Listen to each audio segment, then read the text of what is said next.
Halo pemirsa TVRI, bagaimana kabar Anda semua? Semoga tetap sehat walaupun saat ini kita masih berada dalam pandemi COVID-19.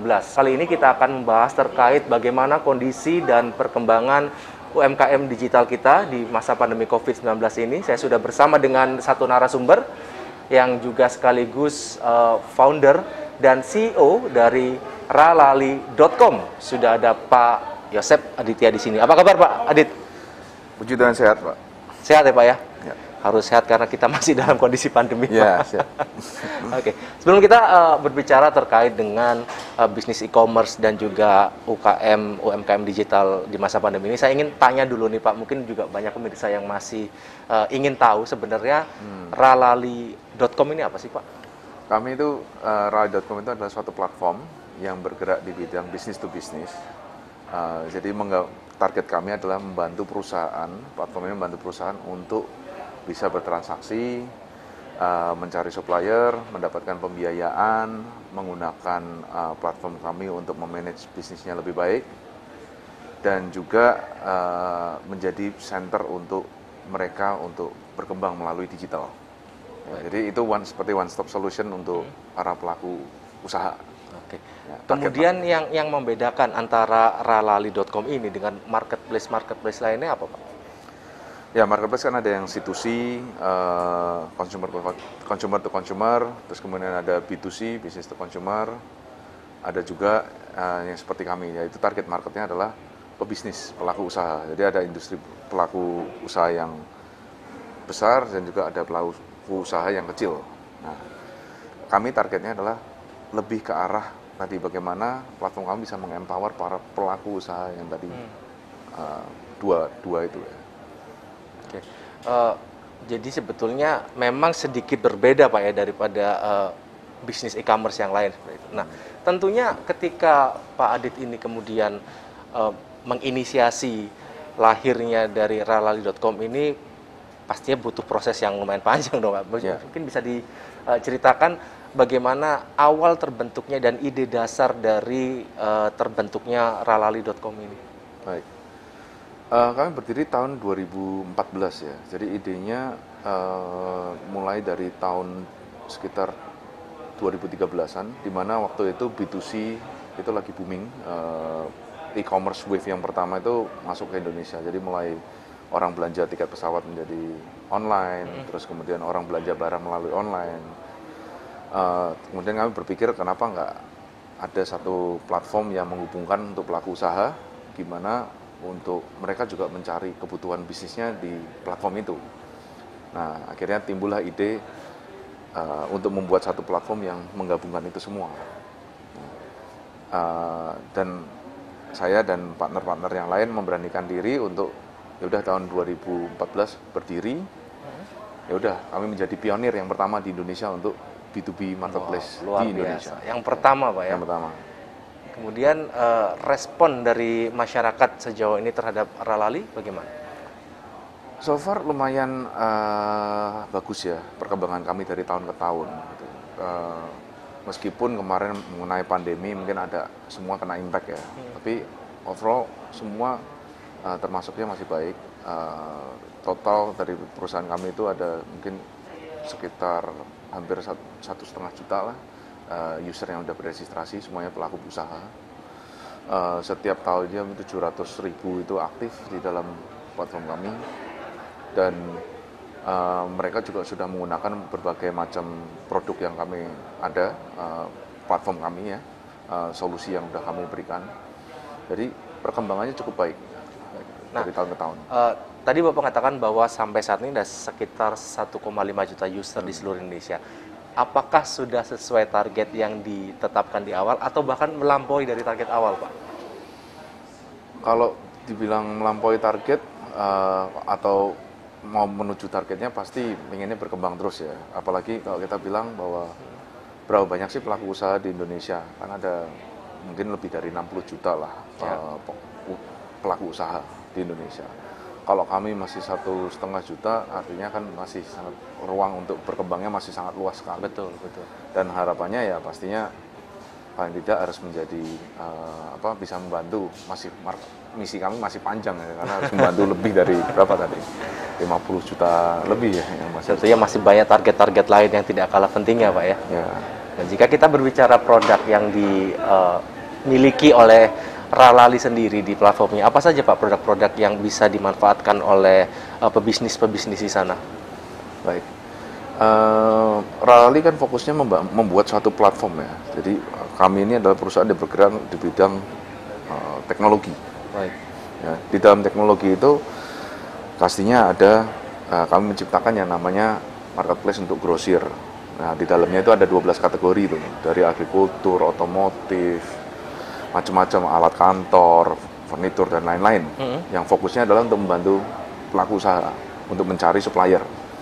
Terus kemudian kami menciptakan juga platform yang untuk membantu mereka untuk bisa mendapatkan akses pembiayaan atau akses pembayaran, karena biasanya di bisnis itu kan ada terms of payment, bayarnya mundur, 30 hari dapat barangnya dulu, ada yang cari modal kerja dan lain sebagainya. Kemudian kami juga ada tools yang untuk mereka untuk memanage bisnisnya kalau mereka pelaku usaha itu bergerak di bidang offline, misalkan seperti POS, bagaimana membuat website dari toko online-nya sendiri, dan kami juga ada yang kami namakan adalah Big Agent, itu membantu para pelaku usaha untuk mencari freelance sales agent. Jadi karena setiap usaha kan pasti butuh sales, Mas. Ya.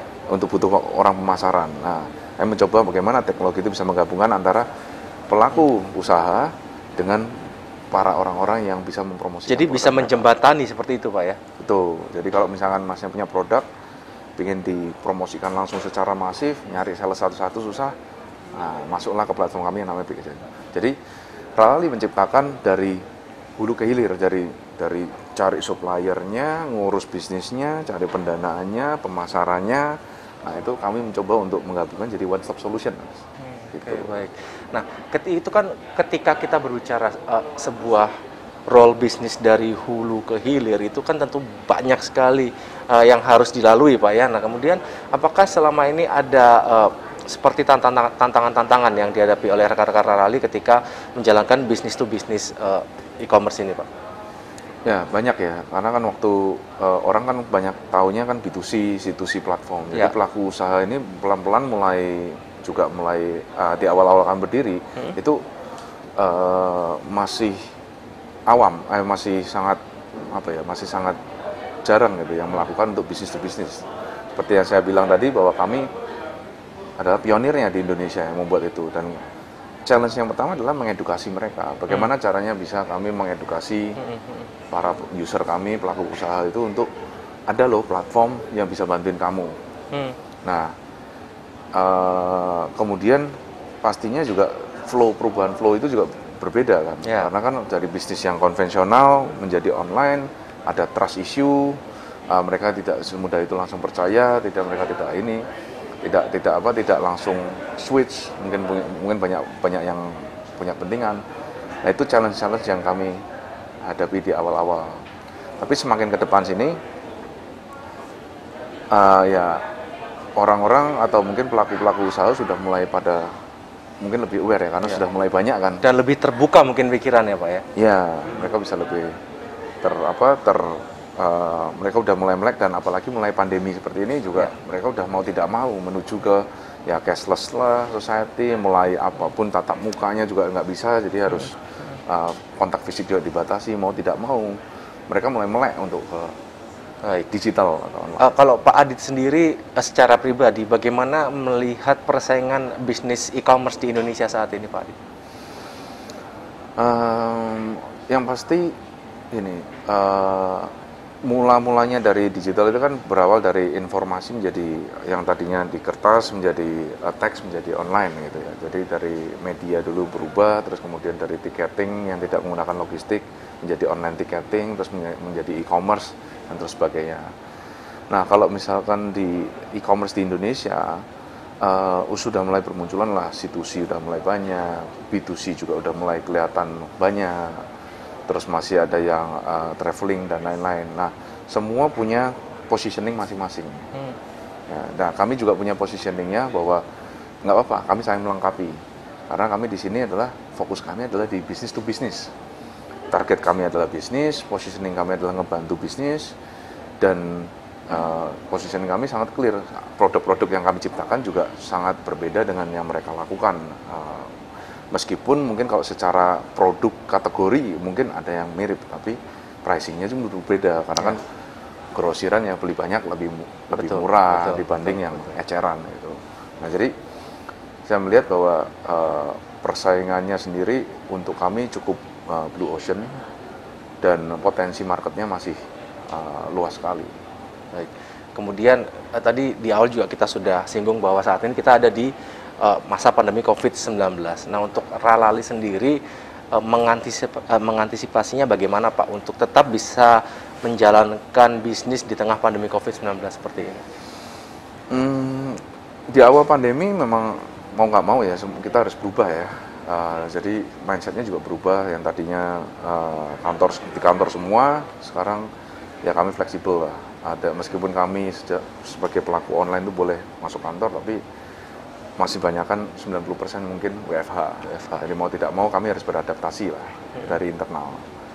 Kemudian kami juga melakukan inovasi juga untuk stakeholder kami, yaitu ya user-user kami. Jadi kami menciptakan, kami mengeluarkan produk healthcare yang berupa masker, salah satunya yang saya pakai. Itu karena kami melihat bahwa di awal-awal harga masker gila-gilaan, tinggi, melambung tinggi. Akhirnya kami membuat satu gerakan bahwa ada masker yang murah, tapi kualitas premium. Ya mungkin nggak murah lah, terjangkau tapi premium. Dan akhirnya gerakan itu diterima dengan kawan-kawan yang lain, dan maksudnya kawan-kawan yang lain itu adalah para pelaku usaha yang lain, dan mereka akhirnya membantu kami dan sudah menyebarkan produk kami di sekarang lebih dari 50.000 toko. Gitu. Dan kemudian pastinya kita akan mengeluarkan lebih banyak produk-produk yang lain. Nah, terus kemudian secara produk digital sendiri kami juga meluncing yang namanya Connecto. Itu adalah membantu untuk para pelaku usaha yang tadi tidak bisa tatap muka langsung atau fisik, kontak fisik, mau tidak mau mereka harus go online. Nah, para pelaku usaha kecil ini kan nggak punya kemampuan atau boleh dibilang punya keterbatasan ya, keterbatasan lah. Mereka keterbatasan untuk bisa go digital. Jadi kami siapkan Connecto sebagai platform untuk mereka bisa go digital, dan mereka juga bisa menerima pembayaran secara digital atau tadi cashless lah. Cashless.